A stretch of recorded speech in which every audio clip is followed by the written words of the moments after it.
ونشهد أن لا إله إلا الله وحده لا شريك له لا ضد له ولا ند له ولا مثل له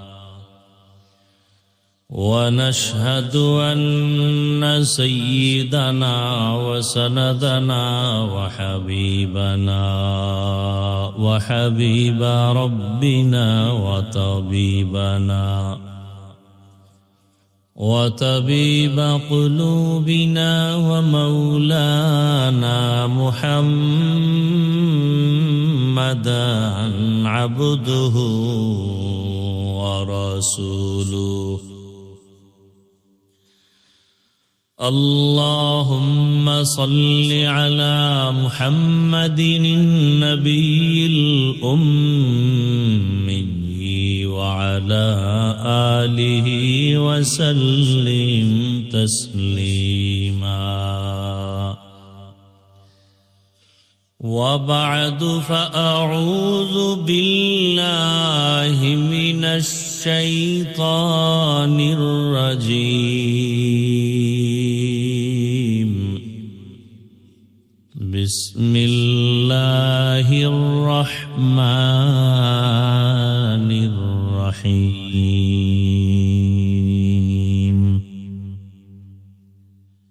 يا أيها الذين آمنوا اتقوا الله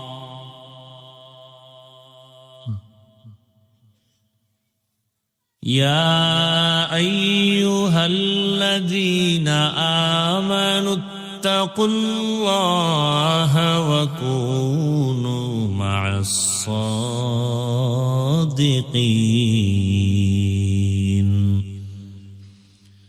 وقال النبي صلى الله عليه وآله وسلم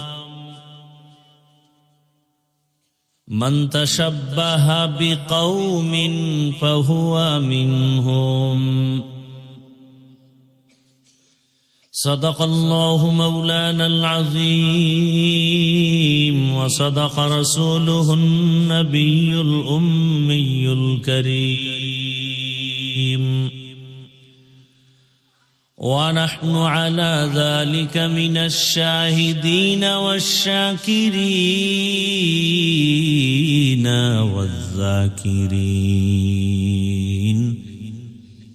والحمد لله رب العالمين سبحانك لا علم لنا إلا ما علمتنا إنك أنت العليم الحكيم رب اشرح لي صدري ويسر لي أمري واحلل عقدة من لساني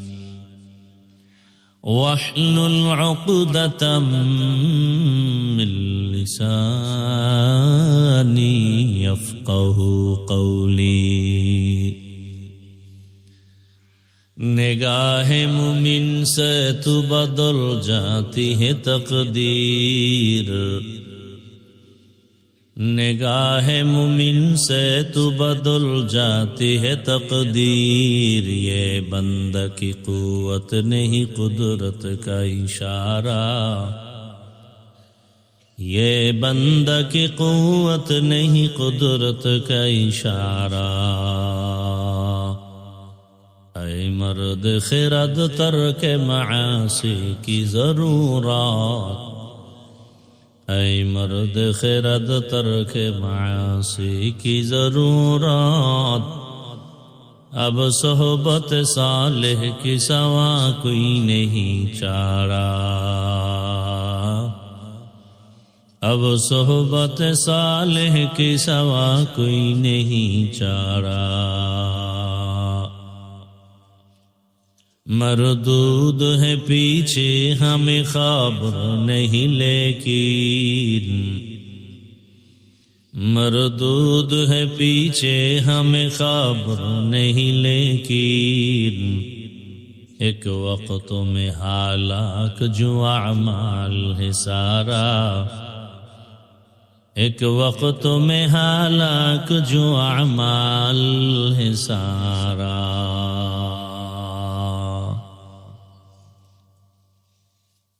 নরসিংদী জেলার প্রাণকেন্দ্রে আয়োজিত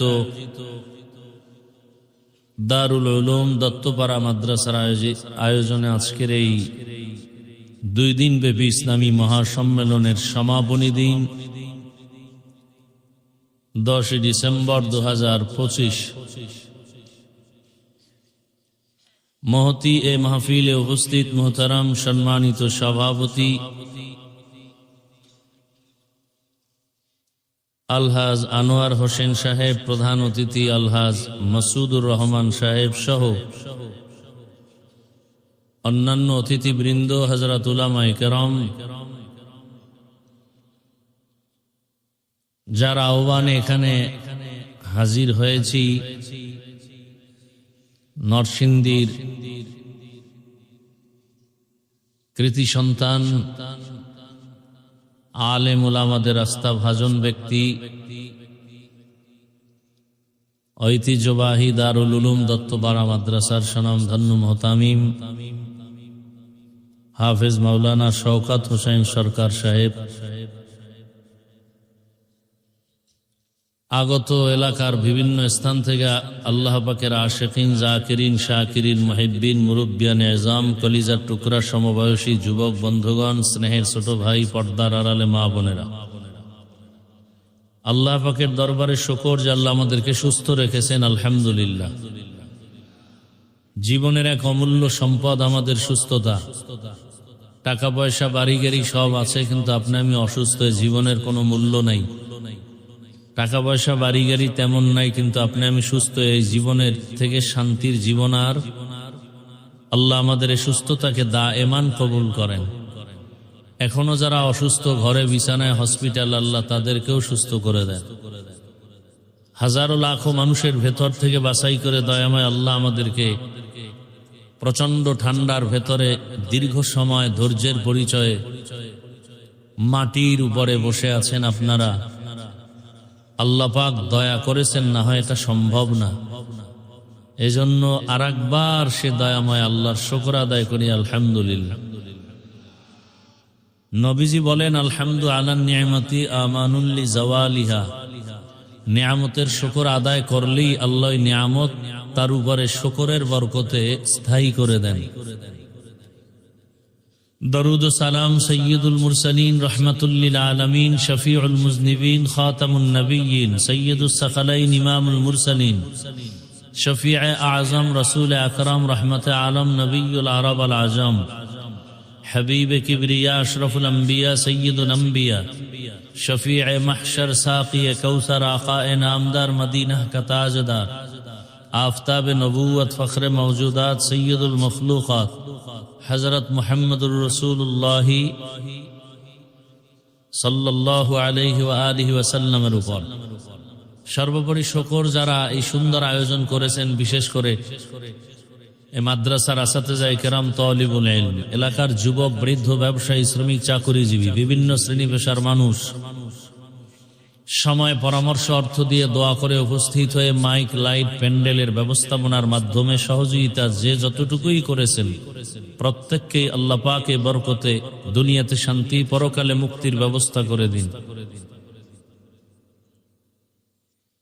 গতকাল এবং আজ দেশের শীর্ষস্থানীয় হযরত উলামায়ে কেরাম, পীর মাশায়েখ কোরআন সুন্নাহ ভিত্তিক দিক নির্দেশনামূলক আলোচনা রেখেছেন, আপনারা শুনছেন। বর্তমান সময়ে যাদের দিকে মানুষ তাকিয়ে আছে কোন একটা সিদ্ধান্ত পাওয়ার আশায়, উজানির হযরত, চরমনের হযরত গতকাল বয়ান করেছেন, জাতি এখন চূড়ান্ত এক বিজয়ের অপেক্ষায় প্রহর গুনতেছে। দিশেহারা, কোন দিকে যাবে, কি করবে। সেই সময় আজকের এই নরসিংদী জেলার এই প্রাণকেন্দ্রে এত সুন্দর এক আয়োজন আল্লাহ পাক আমাদের নাজাত ও হেদায়াতের জরিয়া হিসেবে কবুল করে। আমি দোয়া নেওয়ার আশায় আপনাদের কাছে আসছি। দোয়া জীবনের সব থেকে বড় পুঁজি, সফলতার জন্য। আর দোয়া হুয়াল ইবাদা, দোয়া একটা স্বতন্ত্র ইবাদত। আপনাদের সকলের যেই পরিমাণ একচ্ছত্রভাবে দোয়ার প্রয়োজন, আপনাদের সবার দোয়া আমার একার প্রয়োজন। বান্দা নিজ প্রচেষ্টায় যতটুকু অগ্রসর হতে না পারে, দোয়ার মাধ্যমে সীমাহীন জায়গা অতিক্রম করতে পারে, অসম্ভবকে সম্ভব করতে পারে দোয়া। এ মজলিসে অবশ্যই আল্লাহর কিছু প্রিয় বান্দা আছেন যারা কিছু চাইলে আল্লাহ ফিরাই দিবেন না। লাউ আকসামা আলাল্লাহ লা আবাররা। আল্লাহর কিছু প্রিয় বান্দা আছেন এমন যে আল্লাহর কাছে যদি খুব কঠিন ভাবে চায়, আল্লাহ তাকে দিয়ে দেন। আর আল্লাহর কাছে চাইলে আল্লাহ দিবেন না তো কাকে দিবেন? আল্লাহর কাছে প্রিয় তো মানুষ। আল্লাহর কাছে আর কোনো প্রাণী প্রিয় নাই। আবার এই মানুষের মধ্যে যারা আল্লাহর গোলামি করে, এরাই তো সব থেকে দামি, সব থেকে প্রিয়। এজন্যই তো রহমতের নবী কার কাছে চাইতেন? নবী বলেন, ইজা সাআলতা ফাসআলিল্লাহ ওয়া ইজা ইসতাআনতা ফাসতাইন বিল্লাহ।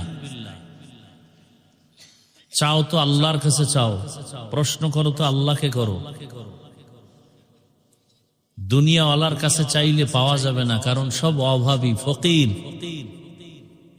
আল্লাহ তো ফকির না, চূড়ান্ত ধনী। বলে কেমন ধনী? বলে প্রশংসিত ধনী। আমরা আল্লাহর কাছে হেদায়াত চাই। আল্লাহ আমাদের সব ভাইকে হেদায়াতের দৌলত দান করেন। পাশাপাশি কিছু আলোচনা রাখার জন্য রাতের গভীর, এখন বিদায়ের সময়, বাড়িতে যাবে সবাই, আর সেই সময় মাত্র শুরু।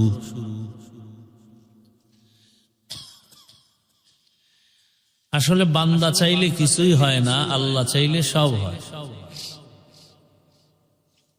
আপনারা চেয়েছিলেন 12টার মধ্যে বাড়ি যাবেন, আমিও চেয়েছিলাম, কিন্তু তাকদীরের ফয়সালা। যখন আমরা যাওয়ার নিয়ত করেছি তখন মাত্র বয়ান শুরু হচ্ছে, এখনো হয়নি।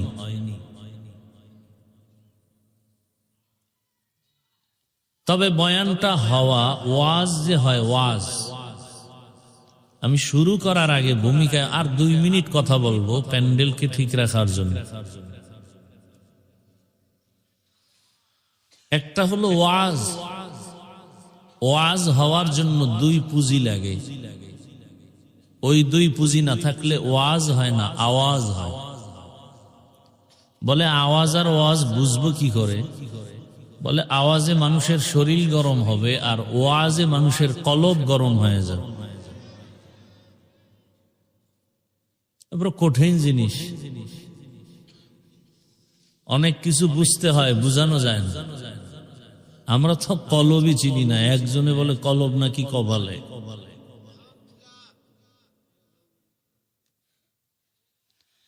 तो दिल में तू आता है समझ में नहीं आता,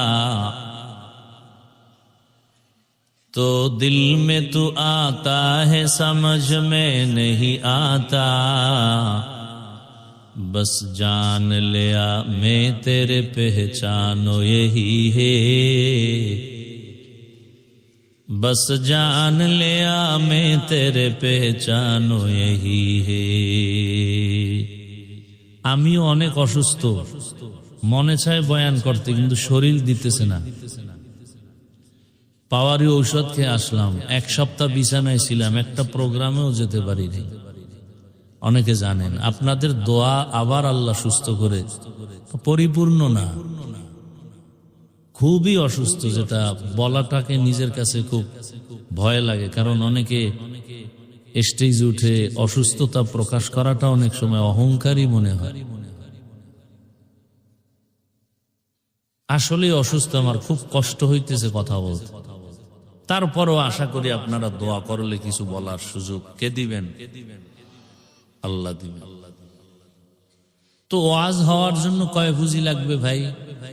2 পুঁজি, ডাইরেক্ট আল্লাহর রহমত, আর দ্বিতীয় হলো উপস্থিত শ্রোতাদের কলিজা ভাঙ্গা মুহাব্বত।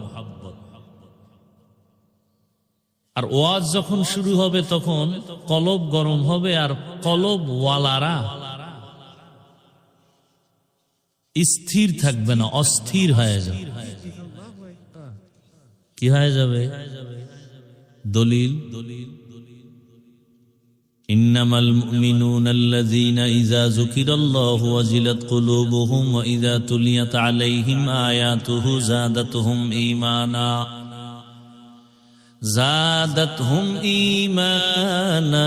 ওয়া আলা রাব্বিহিম ইয়াতাওয়াক্কালুন।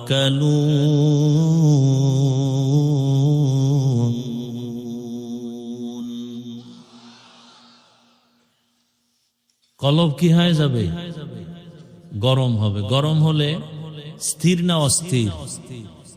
ভূমিকম্প হয়েছে গোরাশাল, আমার বিল্ডিং কাঁপে কেন নারায়ণগঞ্জ? হ্যাঁ, ভূমিকম্প হয়েছে জমিন থেকে 30 ফিট নিচে, 90 ফিট নিচে, 100 ফিট নিচে, উপরের 100 হাত বিল্ডিং কাঁপে কেন? প্রশ্ন আছে না নাই? জবাবও আছে না নাই? এতগুলো মানুষ উজানির মাঠে বয়ান শুনে, চরমনাই বয়ান শুনে, নরসিংদী বয়ান শুনে, এই এত বয়ান করতে দিবা না রে ভাই। মরাডারে মারো কেন, লড়ে কেন? বয়ান করতে দিবা না যে কাহিনী শুরু করছে। নিজেকে কন্ট্রোল করা অনেক দাম। আওয়াজ না দিয়া দিল থেকে কান্না করা, এটা হলো বড় দামি। দিল থেকে কান্না, চোখে পানি।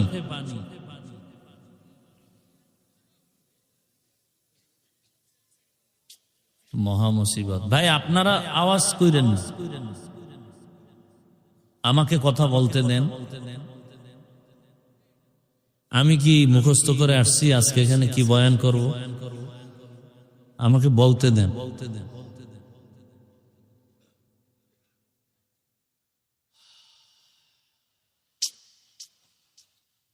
কন্ট্রোল করার চেষ্টা করি। ভূমিকম্প হইতেছে, বিল্ডিং থেকে দৌড়ায় বাঁচার জন্য। নারীও দৌড়ায়, পুরুষও দৌড়ায়, বাচ্চার খবর নেই। আওয়াজ দিবেন না, ঠান্ডা মাথায় কথা শুনবেন। আমি বুঝাইতে আসছি, এখানে কলবের বয়ান হবে, অতএব জবান বন্ধ থাকবে, কলবে আওয়াজ হবে, জবানে আওয়াজ হবে না। আওয়াজ লাগলে তখন বলবো, তখন দিবেন, তাও স্বাভাবিক। আওয়াজেরও কিছু কথা আছে, একটু ঢুকে লই। কারণ দেশের যে পরিস্থিতি, এখন আর চুপ থাকার সময় নেই। দায়িত্ব চেয়ে নেওয়া উচিত না, কিন্তু খুনি ধর্ষকরা যখন উল্টাপাল্টা করবে, তখন আমানতদার চরিত্রবানরা সেখান থেকে দায়িত্ব চেয়ে নেওয়াই শরীয়ত। দেশটাকে নাপাক করে ফেলতেছে,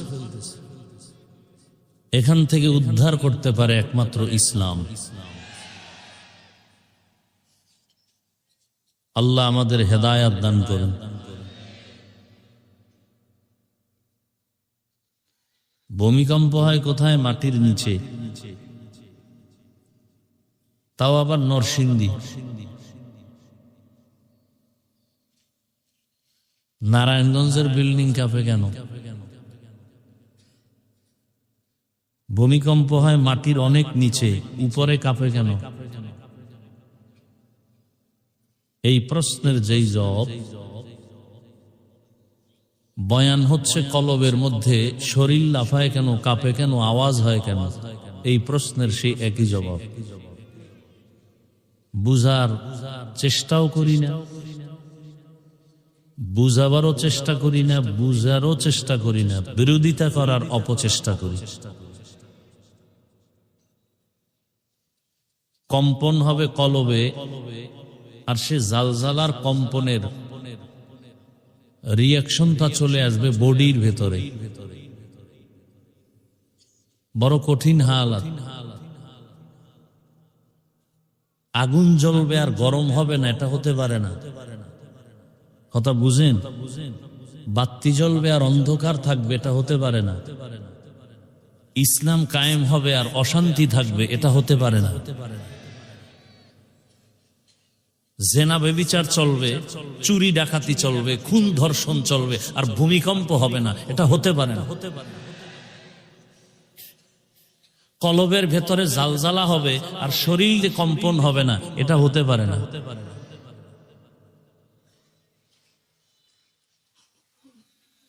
আল্লাহ বুঝার তৌফিক দান করেন। সব বয়ানের মূল কথা বুঝ ঠিক করা।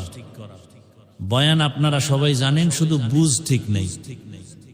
বুঝ ঠিক থাকলে আমি টুপি পরছি, আপনি যে আল্লাহর গোলাম, আমি সে আল্লাহর গোলাম, আপনি যে নবীর উম্মত, আমি সে নবীর উম্মত, আপনি যে কোরআন মানেন, সে কোরআন আমি মানি, আপনার কালেমা আমার কালেমা, আপনার ধর্ম আমার ধর্ম, সব এক, কাবা এক,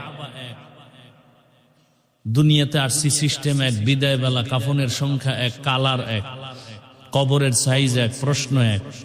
তাহলে আমি টুপি পরছি, আপনাকে টুপি পরেন না কেন? আপনাকে টুপির জন্য আলাদা বয়ান দিতে হবে কেন? আমি দাড়ি রাখছি, আপনি দাড়ি রাখেন না কেন? দাড়ির জন্য আলাদা বয়ান দিতে হবে কেন? দাড়ি কামানো যে গুণ, এটা কে না জানে? এখানে জানে। আপনি দাড়ি রাখেন না, বরং আলাদা আপনাকে দাড়ির ফজিলতের বয়ান দিতে হয় কেন? বুঝ ঠিক নেই। কি ঠিক নেই? বুঝটা ঠিক হয়ে গেলে হুজুর না, কলেজের প্রফেসর দাড়ি রেখে দিবে। বুঝ ঠিক হয়ে গেলে র্যাবের চাকরি করেনওয়ালা র্যাবও দাড়ি রেখে দিবে।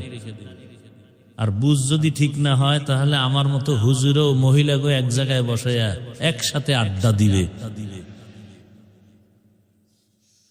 আমার বুঝ কি? টুপি দিলেই শান্তি সম্মান। আপনার বুঝ কি? টুপি দিলেই মাথা গরম। আমার বুঝ কি? দাড়ি রাখলেই সম্মান। আপনার বুঝটা কি? দাড়ি রাখলেই যৌবনের ভাব শেষ। অথচ দাড়ি কাটলে, এই মোবাইলে আকাম করো, ভালো করার কিছু কাজ আছে না? এই দাড়ি কাটলে শরীরের কি কি ক্ষতি হয়? চিকিৎসা বিজ্ঞানীরা কি বলছে এটা তো মানবা। হুজুর গোটা না মানলেও তুমগো জাহান্নামে যাওয়া লাগবে না, জান্নাত রিজার্ভ হয়ে যাবে। কিন্তু চিকিৎসা বিজ্ঞানী যারা, এদের কথা তো তুমি অমান্য করলে তুমি মানুষ থাকবা না। চিকিৎসা বিজ্ঞানীরা কি বলে? রিসার্চ করছে দাড়ি কাটলে কি হয়। পরকালের ভিডা তো ভিন্ন। নগদ শাস্তি কি? চোখের পাওয়ার কমে যাবে। নগদ শাস্তি কি? যৌবন দৌড় দিবে। দাড়ি কামানো বাড়ছে, যৌবনও দৌড় দিছে। হার্বাল কোম্পানি ওপেন চ্যালেঞ্জও দেওয়া শুরু করছে। এগুলো কি মাঠে বলার কথা? লজ্জা ফেলায় বলতেছি, এই বেহায়া মানুষগুলোকে বুঝাবার। এরপরও তো লজ্জা হয় না। আল্লাহ হেদায়াত দান করুন। আরো বলবো, এটি সাইরে দিছি। দাড়ি কামানো যেই গুনাহ, দাড়ি ছোট করে রাখা একই গুনাহ। আরো মারাত্মক অপরাধ হলো, একজনারও মোনাজাত কখনোই কবুল হবে না, কবুল হবে না, কোনো মোনাজাত কবুল হবে না যতদিন পর্যন্ত দাড়ি রাখার জন্য নিয়ত না করবে। আরো বলবো, যারা দাড়ি কাটে আর ছাটে, দোনো দলের 24 ঘন্টার সেকেন্ডে সেকেন্ডে সেকেন্ডে সেকেন্ডে সেকেন্ডে সেকেন্ডে অল টাইম কবিরা গুনাহ, কবিরা গুনাহ, কবিরা গুনাহ। ও ঘুমায় থাকলেও গুনাহ লেখা বন্ধ নেই। বলার দরকার মনে করি না। আল্লাহ যদি বুঝ দেয় তো এক কথায় বুঝ, আর যদি না দেয় তো আমি হাফিজুর রহমান কেন আর মক্কা মদিনার ইমাম কেন? রসুল বুঝাইলো ওর কপাল খুলবে না। এবার বুঝেন কত বড় নিকৃষ্ট কপাল পোড়া যে রসুলের বয়ানেও হেদায়াতের দরজা খুলে না। এমন কোন নিকৃষ্ট বেঈমানের কথা আপনাদের জানা আছে? যেই রসুলকে দেখলেই পেটের ক্ষুধা থাকে না, যেই রসুলকে মোহাব্বতের নজরে দেখলে জাহান্নামের আগুন হারাম, সেই রসুলকে 13 বছর দেখলো, বয়ান শুনলো, এক দস্তারখানে খাইলো, কালেমা পড়লো না। এরকম কপালওয়ালার নাম জানেন কি নাম? আবু জাহাল। আবু জাহাল, জাহলুন। আবার অন্যদিকে 27 বছরের যুবক তরবারি নিয়ে দৌড়ায়, রসুলকে জবাই করবে। কয় বছরের যুবক? নবীজির দেখা মাত্র তরবারি ফালায়, বলেন নবী মাফ চাই, কালেমা পড়ায়। এই কপালওয়ালাকে বলেন, এর নাম কপাল। কপাল যদি পুরিয়া যায় তো আমার বয়ান কেন, রসুলের বয়ানও কপাল খুলবে। মাইয়াহদিল্লাহু ফাহুয়াল মুহতাদ ওয়া মান ইউদ্লিল ফালান তাজিদ লাহু ওয়ালিয়াম মুরশিদা। আল্লাহ যাকে হেদায়েত দিবেন সে পেয়ে যাবে, যার কপাল খারাপ আল্লাহ তাকে হেদায়েত দিবেন না, সে হেদায়েত পাবে পরের কথা, হেদায়েত পাওয়ার কোনো মুর্শিদও পাবে না, পথ প্রদর্শক পাবে না। কপাল বড় কঠিন জিনিস। আল্লাহ আমাদের বালা কপাল দান করেন, নাকি আবু জাহালওয়ালা ওমরওয়ালা কপাল যাদের, এরা মোনাজাত দিয়া যাবে আর কানবে, আল্লাহ গুনাহ তো কম করি না, মাফ করে দাও। কান্নাকাটি করে যাবে, ফজরে মসজিদে হাজির। আর আবু জাহালওয়ালা কপাল যদি দুই একটা পইরা যায় মাঠে, এরা মোনাজাতের আগে আগে যাবে, গিয়ে একটা বেলুন কিনবে, বেলুন, প্লাস্টিকের বেলুন আর একটা প্লাস্টিকের মাছ, এটারে কাঁধে ঝুলায় বাড়ি যাবে। বউ কইব কি পাইছো? আছে কইছে মোনাজাতে বেলুন কবুল হয়ে গেছে। এরম আশেক নাই? আল্লাহ হেদায়েত দান করেন। হ্যাঁ, ওয়াজ যখন শুরু হবে তখন অ্যাকশনও শুরু হবে। কোথায় অ্যাকশন শুরু হবে? কলবে। কলবের মধ্যে যখন অ্যাকশন শুরু হবে, চোখ বেয়ে পানি বেরো। থানায় নিয়ে যুবকের পুলিশ বেতের বাড়ি দেয়, অপরাধীকে কাঁদে না। কোরআনের বাগানে বসে বয়ান চলছে আল্লাহওয়ালার, 200 হাত দূরে বসে যুবক কাঁদে কেন? ওরে মারে কে? আল্লাহ মারে? ওয়াজ হচ্ছে আর অ্যাকশন শুরু হচ্ছে। এটা একটা অপারেশন থিয়েটার। দুনিয়ার হসপিটালে অপারেশন হয় বডির, আর কোরআনের বাগানে অপারেশন হয় কলবের, রুহের। হসপিটালে অপারেশন হয় দেহের, কোরআনের বাগানে অপারেশন হয় রুহের। হসপিটালে ওখানে অপারেশনের জন্য সময় দিতে হবে, টাকা ব্যয় করতে হবে, রক্ত যাবে, সেলাই লাগবে, এরপরে সাইন দিতে হবে নিদাবির, এরপরে কান্না শুরু হয়ে যাবে রোগীর আশপাশ যারা আপনজন তাদের। এখানে অপারেশন হবে, টাকা যাবে না, সময় যাবে, সাইন দেওয়া লাগবে না, কিন্তু অপারেশন সাকসেস যখন হয়ে যাবে তখনই চোখে পানি আসবে। যার চোখে পানি আসবে বোঝা যাবে অপারেশন কামিয়াব, কলবের অপারেশন সাকসেস। আল্লাহ হেদায়াতের দৌলত দিয়ে আমাদেরকে কবুল করে। যে আয়াত ও হাদিস পড়েছি তরজমাটা বলে নিন। ইয়া আইয়ুহাল্লাযীনা আমানুত্তাকুল্লাহা ওয়া কুনু মা'আস সাদিকিন। ও দুনিয়ার মুমিনেরা, আল্লাহকে ভয় করো, তাকওয়া অর্জন করো। জমিনের মধ্যে যারা আল্লাহর প্রিয় বান্দা সত্যবাদী মুমিন, তাদের বন্ধু হয়ে থাকো। নবীজি বলেন, মান তাশাব্বাহা বিকৌমিন ফাহুয়া মিনহুম। যে ব্যক্তি যেই দলের সাথে চলাফেরা, মোহাব্বত, ভালোবাসা, উঠা বসা করবে, কিয়ামতের দিন তার সাথে তার হাসর হবে। আয়াত ও হাদিসের তরজমা শেষ, খুব খেয়াল করবেন। হাদিসের উপরে কয়েক মিনিট কথা। নবীজি বলেন, মান তাশাব্বাহা বিকৌমিন ফাহুয়া মিনহুম। যার সাথে উঠা বসা ভালোবাসা মোহাব্বত কিয়ামতে তার সাথেই উঠা হবে। এটাকে আমরা বাংলায় কেমনে বলি? যার সাথে যার মোহাব্বত তার সাথে তার। যাদের চলাফেরা উঠা বসা আব্রাহাম লিঙ্কনের গণতন্ত্রের সাথে আছে না নাই? বলে গণতন্ত্রের জন্য আমরা জীবন দিতে প্রস্তুত, গণতন্ত্র রক্ষায় আমরা জীবন দিব। গণতন্ত্রের আবিষ্কারক আব্রাহাম লিঙ্কন নাম শুনছেন কখনো? জগৎ বিখ্যাত কুতুবুল আলম, পীরে কামেল না বেঈমান? বেঈমান। যারা এই গণতন্ত্রের পেছনে উঠা বসা ভালোবাসা মোহাব্বত, কিয়ামতের দিন আব্রাহাম লিঙ্কনের সাথে তার হাসর হবে। যার চলাফেরা উঠা বসা শেখ মুজিবুর রহমান সাহেবের আদর্শ নিয়ে আর গর্ব করে বলে আমি শেখ মুজিবের সৈনিক, তার আদর্শ আমরা বাস্তবায়ন চাই, কিয়ামতের দিন তাদের সাথে হাসর হবে। যার সাথে যার মোহাব্বত, জিয়াউর রহমান সাহেবের আদর্শের সাথে যাদের উঠা বসা ভালোবাসা মোহাব্বত, কিয়ামতের দিন তার সাথে হাসর হবে। এরশাদ সাহেবের আদর্শের উপরে যাদের চলাফেরা উঠা বসা মোহাব্বত, কিয়ামতের দিন তার সাথে হাসর হবে। লেনিনের, কালমার্সের, মাওসেতুনের আদর্শের সাথে যাদের সম্পর্ক উঠা বসা মোহাব্বত, কিয়ামতের দিন তার সাথে তার হাসর হবে। কি যুবক, ঘুমাও, তোমার চুলগুলো এমন কেন? বলে আমি ক্রিকেটারের মোহব্বতে উঠি আর বসি।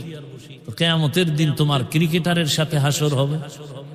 আর যেই লোকটা টুপি পরে দাঁড়িয়ে রাখছে, ব্যাপার কি? আমি মদিনার আশেক, আমি ইসলাম চাই, আমি মা বাপ থাক না থাক আফসোস না, আমার ইসলাম ঠিক থাকতে হবে। কিয়ামতের দিন ইসলামের ধারক বাহক রসুল, সাহাবা, উলামাদের সাথে হাসর হবে। সন্দেহ? আল্লাহ বুঝার তৌফিক দান করে। একটু রাজনীতি করতেছি না কেন? সমস্যা কি? আল্লাহর কোরআনে থাকলে করি, না থাকলে করব না। আমি কোন ব্যক্তির রাজনীতি করব না, আল্লাহর কোরআনে থাকলে করি। কি? হ্যাঁ, এখানে একটু প্রশ্ন অনেকের আছে যে পরিবারের যত নীতি, সমাধানমূলক, অর্থনীতি, পৌরনীতি, সব বিষয় সমাধান আল্লাহ কোরআনে দিছেন না দেননি? তবে আল্লাহ বেশি ব্যস্ত ছিলেন তো, সেই কারণে রাষ্ট্রের নীতি দিতে ভুলে গেছিলেন। হ্যাঁ, তো অনেকে বলেন যে রাজনীতির সাথে ধর্মকে টানবেন না, বলে না? বলে না? রাজনীতির সাথে ধর্মকে মিলাবেন না, টানবেন না। আরে ভাই, আমাদের ধর্ম ইসলাম আর রাজনীতি আলাদা ছিল কবে? হ্যাঁ, বরং আমাদের ইসলাম যা, রাষ্ট্রনীতি তা। ইসলাম ছাড়া আমাদের কোনো নীতি নেই। সমাজনীতি, পরিবার নীতি, সব নীতি, সব ইসলামের নীতি। কথা বলেন না কেন? একেবারে একটার সাথে আর একটা লাগানো। বলে কেমন? বলে সূর্যের সাথে আলোটা যেমন লাগানো, ফুলের সাথে ঘ্রাণটা যেমন লাগানো, আমাদের পরিবার নীতির সাথে ইসলাম লাগানো, অর্থনীতির সাথে ইসলাম লাগানো। অর্থনীতি মানে ইসলাম। কি বলেন? রাজনীতির সাথে ইসলাম লাগানো। যদি মনে করেন না ফুল থেকে ঘ্রাণ আলাদা হলে ওই ফুল যেমন ফুল থাকে না, ঠিক আমাদের রাষ্ট্রনীতি রাজনীতির থেকে ইসলামকে আলাদা করলে এটা রাজনীতি থাকে না, দুর্নীতি হয়ে যায়। মানুষের জীবনের কল্যাণের একমাত্র নীতি ইসলামের নীতি। কমপ্লিট নাকি দুর্বল? আমি দুর্বল ইসলাম মানি না, দুর্বল কোরআন মানি না। আপনারা মানলে মানতে পারেন। আমি এমন কোরআন মানি, এমন ইসলাম মানি যেটা পারফেক্ট এবং পাওয়ারফুল, যেটা আসা মাত্র পরিবারে শান্তি, ব্যক্তিতে শান্তি, সমাজে শান্তি, ব্যবসায় শান্তি, অর্থনীতিতে শান্তি। এক কথায় শান্তির একমাত্র ঠিকানার নাম ইসলাম। মানেন আর না মানেন, তবে লিখে রাখেন, যতদিন পর্যন্ত জমিন ইসলাম কায়েম হবে না, ততদিন পর্যন্ত জমিনে চাপাবাজের আওয়াজ হবে, শান্তি কপালে আসবে না। সম্ভব না, কোনোভাবেই সম্ভব না। ইসলাম মানতে সমস্যাটা কি আপনাদের বলেন? নামাজের ইমামতি মানছেন না আলেমরে?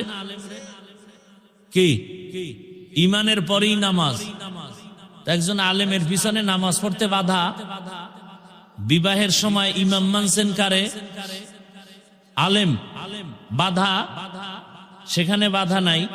সংসদে আলেম গেলে বাধা কেন? রাষ্ট্রের ইমাম মানতে আলেমকে ইমাম মানতে বাধা কেন? হ্যাঁ, আলেমরা পারবে না কিছু না? আপনারা কি পারছেন? আপনারা কি পারছেন? বাবার সামনে মেয়েকে উলঙ্গ করে ধর্ষণ করতে পেরেছেন। স্বামীর সামনে তার স্ত্রীকে উলঙ্গ করে ধর্ষণ করতে পেরেছেন। আপনারা কি পেরেছেন? ব্যবসায়ীর দোকানে লুটপাট করতে পেরেছেন। কোনদিন এটা আলেমের দ্বারা সম্ভব?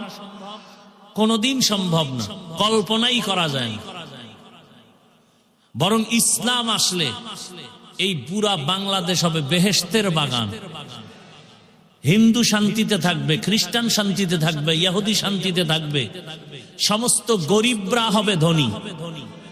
বাংলাদেশে একটা গরিব থাকবে না, জাকাত নেওয়ার টাকা খাওয়ার লোক থাকবে না, সব ধনী হয়ে যাবে। আগামীকাল সকালবেলা পূর্ব দিক থেকে সূর্য উঠার মধ্যে যেমন সন্দেহ নাই, ইসলাম কায়েম হলে সব গরিবরা ধনী হবে, এ কথায় কোনো সন্দেহ নাই। যে সন্দেহ করবে সে বেঈমান। ইসলামের অর্থনীতি গরিবের জন্য। সমস্যা হলো বিড়িখোরেরা ভাবে আছে ইসলাম আসলাম গো, বিড়িখোরের উপায় কি? শাহ আতাউল্লাহ বুখারী রহমাতুল্লাহ আলাইহি বয়ান করতেছেন জান্নাতের বয়ান।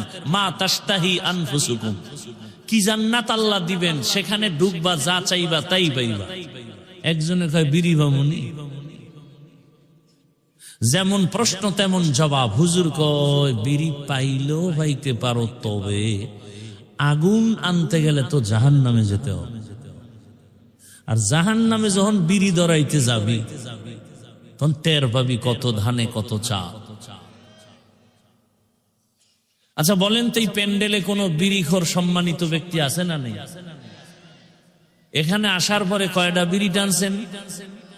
কেন কেউ মাইকে বলছে বিড়ি টানলে ফিডামু? টানে না কেন? হ্যাঁ, বাংলাদেশে ইসলাম আসলে তো পুরা দেশটা এরকম পরিবেশ হবে, বিড়িখোর নিজের থেকে বলবে যে বিড়ি টানা যাবে না, মদখোর নিজের থেকে বলবে না এই পরিবেশে মদ পান করা যাবে না।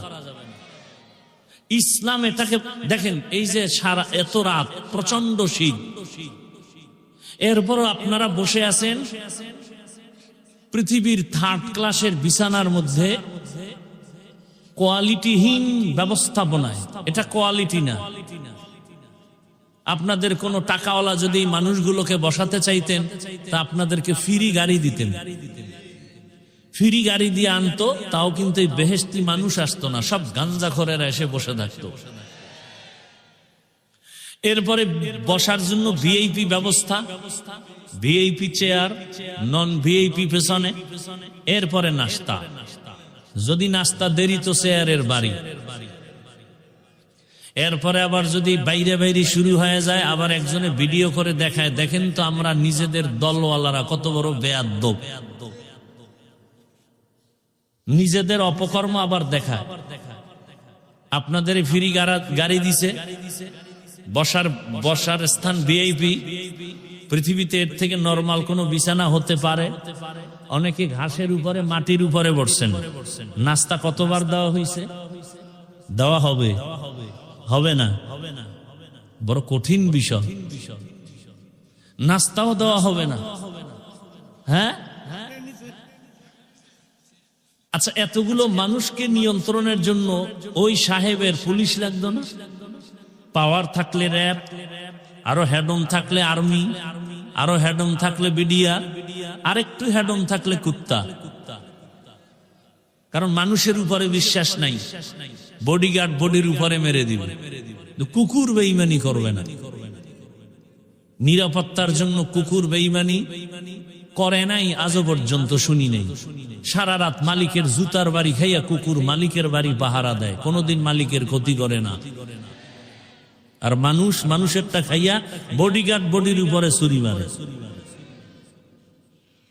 এখানে এতগুলো মানুষকে নিয়ন্ত্রণের জন্য কোনো প্রশাসন, পুলিশ, কোনো আওয়াজ নাই, চুপচাপ সবাই অধীর আগ্রহে বসে আছে। কই গেছে ঘুম, কই খানা, কোনো পেরেশানি নাই, কষ্ট নাই, ঠান্ডার ভেতরে চুপচাপ বসে আছে।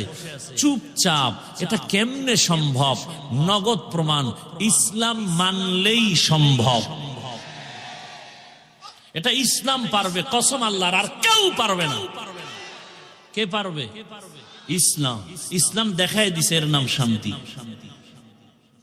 এটা ইসলাম পারে। কে বড়, কে ছোট, কে ধনী, কে গরিব, সব একাকার হয়ে বসে আছে। মানুষ পাগল হয়ে যায় না খাইয়া, খাওয়ার জন্য এত পাগল। মসজিদে গিয়াও খানা, হাটে আর চাটে। আর এখানে কোনো পেরেশানি নেই, ঠান্ডা প্রচন্ড, শিশিরের পানি ঝরছে, বসার বিছানা চরম থার্ড ক্লাসের বিছানা। পৃথিবীর কোন অনুষ্ঠানে এই বিছানা দিলে জুতা ছাড়া উপায় নেই। এটা কিভাবে সম্ভব? কিভাবে সম্ভব? এর নাম ইসলাম। এর নাম কি? ইসলাম কি বলে? দুজন এক জায়গায় হলে কি দাও? কি দাও? সালাম মানে কি? এই শান্তি শুরু। শান্তি। ইসলাম বলে বড়রা ছোটদেরকে মায়ার নজরে দেখো, ছোটরা বড়দেরকে সম্মানের নজরে দেখো। মাল্লাম ইয়ারহাম সাগীরানা ওয়া লাম ইউক্কির কাবীরানা ফালাইসা মিন্না। আল্লাহর জাতের কসম, দুনিয়ার সব বড়রা ছোটদেরকে যদি মায়ার নজরে দেখেন, কোনদিন বড়রা ছোটদের উপরে জুলুম করবে না। সব ছোটরা বড়দেরকে সম্মানের নজরে যদি দেখেন, কোনদিন ছোটরা বড়দের সাথে বেয়াদবি করবে না। এটা ইসলাম পারে, আর কেউ পারে না। ইসলাম বলে কর্মচারী কাজ করবে, তাড়াতাড়ি ঘাম ঝরার আগে বেতন দাও। কর্মচারীর বেতন যদি আগে দিয়ে দেন, কোনদিন কর্মচারী কাজে ফাঁকি দিবে না। আর যদি বেতন নাই রাখেন, তাহলে কাজে ফাঁকি দিয়া মোবাইল চালাবে। ইসলাম আসলে সব মানুষ শান্তিতে চলবে। রাত্র 1টার সময় এখান থেকে নারী হেঁটে যাবে, ওর দিকে কেউ চোখ তুলে তাকাতে পারবে না। চোখ তুললে ওর চোখ উপরে ফেলা হবে। এর নাম ইসলাম। চুরি করবে, হাত কাটা হবে। একজনে কয় ইসলাম আসলে উপায় নাই, হাত কাটবে। এদেশে হাত আর থাকবে না। সৌদি আরবে কি হাতওয়ালা মানুষ নেই? আরে ভাই, এক চোরের হাত কাটবে বাইতুল মুকাররমে ঘোষণা দিয়া। এক চোরের হাত কাটলে পুরো দেশ ঠান্ডা হয়ে যাবে। এর নাম ইসলাম। আর কোনদিন মা ধর্ষিতা হবে না, বোন ধর্ষিতা হবে না, শিশু ধর্ষিতা হবে না, হিন্দু নিরাপত্তাহীনতায় ভুগবে না, ব্যবসায়ী চান্দাবাজি ধান্দাবাজির পেরেশানিতে ভুগবে না। কখন এটা হবে? ইসলাম আসলে। কথা ঠিক না? হ্যাঁ, তবে এখানে একটা ফাঁক আছে। ফাঁক কি? আপনি ইসলাম রাজনীতি ইসলামেরটা করেন না, আপনার সাথে কোনো ঝগড়া নাই, খুব খেয়াল করবেন। কিন্তু যদি বলেন আমি ইসলামের রাজনীতি পছন্দ করি না, তাহলে আর আপনার সাথে কোনো আপোষ নেই। এখানে বহু লোক আছে নামাজ ঠিক মতো পড়ে না, কিন্তু সে মুমিন। যদি বলে নামাজ পছন্দ করি না, সাথে সাথে বেঈমান। দাড়ি রাখেন না, আপনি মুমিন। কিন্তু যদি বলেন দাড়ি পছন্দ করি না, বেঈমান। পর্দা করেন না, আপনি মুমিন, আপনাকে বুঝাবো। যদি বলেন পর্দার বিধান পছন্দ করি না, বেঈমান। কথা ঠিক না? ইসলামী রাজনীতি আপনি যদি না করেন, কোনো ঝগড়া নাই। যদি বলেন পছন্দ করি না, আপনার সাথে কোনো আপোষ নাই। সুলাইমান পয়গম্বর গোটা দুনিয়া পরিচালনা করেন নাই, ঘটনা কোরআনে নাই। ইউসুফ নবী মিশরের অর্থমন্ত্রী হয়ে পরিচালনা করেন নাই, ঘটনা কোরআনে নাই। তো কেন বলেন নাই? বলেন কেন? এটা ওয়াজের প্যান্ডেল না রাজনীতির প্যান্ডেল? তো এখানে দাঁড়ায় যদি রাজনীতির ভোট চাইতে পারে, আমরা কোরআন দিয়া রাষ্ট্রনীতির বয়ান করলে বাধা কেন? শিয়ালের হাতে মুরগি আমানত, শিয়ালের হাতে মুরগি আমানত। আগামী শুক্রবার যদি কোনো খতিব সাহেব নরসিংদী এলাকায় আমার এই কথাগুলো রিপিট করে আর যদি মনে করে যে হাফিজ সাহেবের মতো একটু পিক আপ নেই, কি হবে বলেন তো? কমিটি বলবে 1 মাসের জন্য অব্যাহতি দিলাম, ছুটি।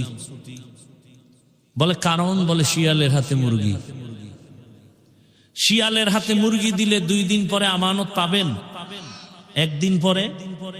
শিয়ালের হাতে মুরগি দিলে যা হয়, ধর্মের চাবি, মাদ্রাসার চাবি, মসজিদের চাবি সুদখোর, ঘুষখোর আর খুনি ধর্ষকের হাতে দিলে তো তাই হবে। আল্লাহ হেদায়েত দান করুন। আমি কিন্তু কোন দলের পক্ষে বিপক্ষে বলি না, কারণ আমি কোন দলের দায়িত্বে নাই। আমি যা বয়ান করতেছি টোটাল বয়ান আমার একটা মাঝখানে জিনিস আমি রাখতেছি, আমার কলিজার মূল ইসলাম। আমার জীবনের মূল কি? আমি ইসলামকে ঠিক রেখে কথা বলতেছি, ভুল বুঝবেন না, উল্টা পাল্টা মন্তব্য করবেন না। আমার জীবনের মূল ইসলাম, আমার ইসলাম ঠিক, সব ঠিক। কি বলেন? আচ্ছা, বাবার সাথে তর্ক হয় কিনা সন্তানের? হয়। তার মানে হলো বাবারে কেউ অপমান করলে আমি সেই রাগে কিছু বলবো না। যুবক, একটা ওয়াদা করাতে চাই, খুব খেয়াল করো। তুমি বাবার সাথে তর্ক করেছো, হঠাৎ করে তোমার সামনে তোমার বাবাকে যদি অপমানজনক কথা বলে, তুমি চুপ করে দোয়া ইউনুস পড়বা না প্রতিবাদ করবা? কলারটা ধরে বলবা, এই বেয়াদব, বাবার সাথে তর্ক করি ঠিক, কিন্তু বাবার অপমান করবি মেনে নিব না। কথা ঠিক? ঠিক ইসলামের বেলা একটা ওয়াদা করেন, নামাজ পড়তে পারেন না, রোজা রাখতে পারেন না, দাড়ি রাখতে পারেন না, কিন্তু এই ওয়াদাটা করবেন। অন্তত আপনি কি আল্লাহকে ভালোবাসেন না? ইসলামকে ভালোবাসেন না? তো এতটুকু ওয়াদা করবেন যে আমি নামাজ না পড়লেও, রোজা রাখতে না পারলেও, দাড়ি রাখতে না পারলেও অন্তত ইসলামকে, কোরআন হাদিস, আল্লাহকে, রসুলকে, কোরআন হাদিস যাদের থেকে শিখছি সে আলেমকে অপমান হতে দিব না। কেউ যদি আপনাদের সামনে কোনো আলেমের অপমান করতে চায়, ইসলামের উপরে আক্রমণাত্মক কথা বলে, জাগাত কলারটা ধরে বলবেন, আই রাধুনির বাচ্চা। কিসের বাচ্চা? শুনতে শুনে গালি, আসলে কোনো গালি না। তোমার মাও রাধুনি, আমার মাও রাধুনি। কথা বলেন, সবার মা রাধুনি না? রাধুনির বাচ্চা, এটা গালি? শুনতে মনে হয় গালি। কলারটা ধরে বলবা, আই রাধুনির বাচ্চা। আমি দাড়ি রাখতে পারি না, নামাজ পড়তে পারি না, কিন্তু আমি আল্লাহকে ভালোবাসি। আমার আল্লাহ, আমার ইসলাম, আমার কোরআন, আমার রসুল, আমার ওলামা, এদের ব্যাপারে কথা বললে চামড়াটা তুলে ফেলবো। ভয় পাইতেছে? এখনো ভয় পা? তা জুলাই স্বাধীন করলেন কি আজীব না? একটু ভয় আছে? যদি ভয় নাই না, একটু তো ভয় লাগে যদি আবার পাথর মারে,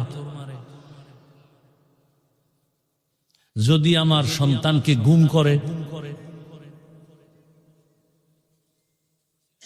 যদি এমনটাই হয়, তা আমি মনে করি জুলাই স্বাধীন কমপ্লিটলি সাকসেস নয়।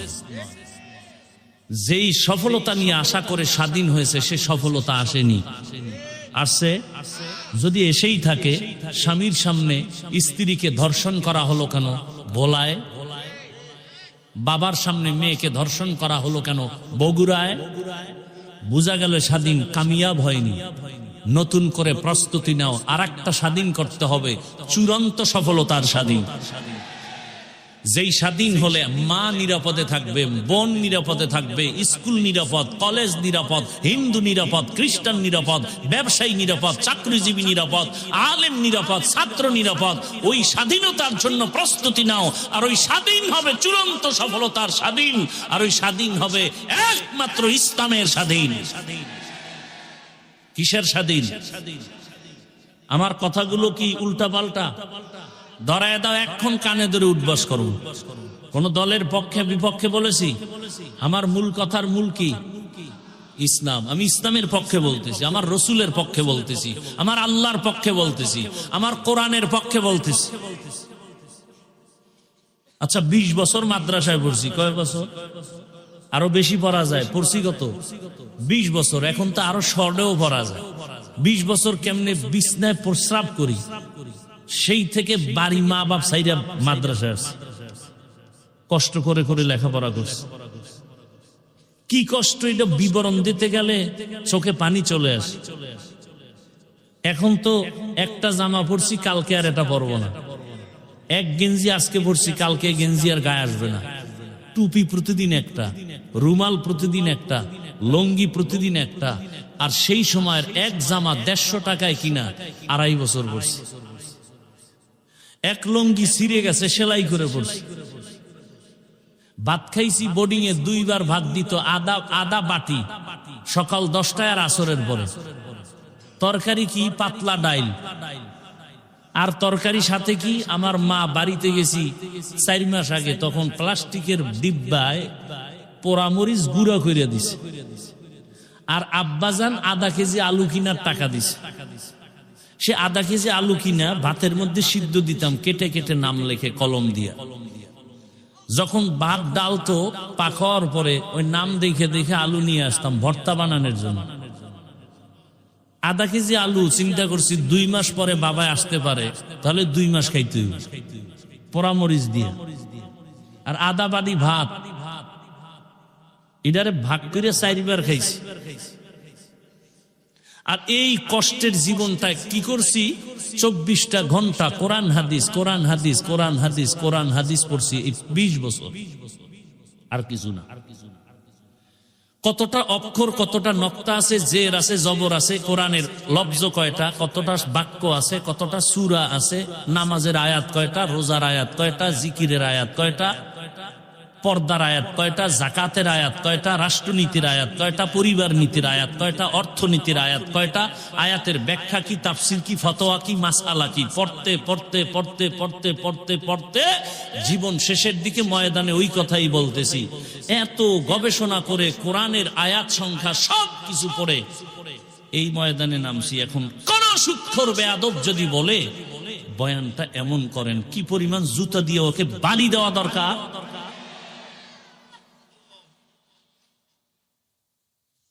আল্লাহ হেদায়াত দান করে। তা আলেমকে যখন স্টেজে উল্টাপাল্টা করে, আপনারা মোয়া চা বানার মজা নেন। সব ময়দানের মানুষ যদি দাঁড়ায় বলতো, এই বেয়াদব, আল্লাহকে চিনছি, কালেমা শিখছি, নামাজ শিখছি, আলেম থেকে অপমান করলি কেন? বিচার না হওয়া পর্যন্ত তোকে এখান থেকে বিদায় করা যাবে না। এক বেয়াদবকে সোজা করতা, টোটাল দেশ সোজা হয়ে যেত। ভয় পাইতেছেন, ভয়কে জয় করতে হবে ইসলাম দিয়ে। ভয়কে জয় করতে হবে ইসলাম দিয়ে। আল্লাহ বুঝার তৌফিক দান করে। লঙ্গির ভিতরে গোবর লাগছে, গোবর পাক না নাপাক? এই নাপাক দূর করতে কি লাগবে? পানি। অচেনা পথে ঘুরতে ঘুরতে আধা ঘন্টা পানি নেই, গাছের নিচে বয়ে জিমাইতেছে, আহারে পানি পাই না, উপায় কি? একজনে একা, তুমি পাগল হয়ে গেছো, এত মেহনত করো, তোমার নিজের কাছেই তো স্পেশাল পানি আছে না নাই? কি পানি? প্রস্রাব। ভাই বুদ্ধিটাতে আধা ঘন্টা আগে আসিলি তুই। এই বুদ্ধি সেই সময় দিলে আমার এত ঘাম ছুটানোর দরকার হতো না। উনি প্রস্রাব দিয়ে গোবর ধুইয়া ফেলছে। বলেন তো কত পাক হইছে? হইছে পাক না নাপাক আরো ছড়ায় গেছে? ভালো করে মনে রাখো জাতি, গোবরের নাপাক প্রস্রাব দিয়া ধুইলে যেমন নাপাক আরো ছড়ায়। দুর্নীতিবাজ, চাঁদাবাজ, ধর্ষক, খুনি, চরিত্রহীন লম্পটকে যদি বলো আমারে নরসিংদী এই শহরটাকে পাক বানায় দাও, আরো নাপাক হবে। বুঝেন কিছু? কি বুঝছেন এতক্ষণ আলোচনায়? ভোটের আগের রাতে সেই পচা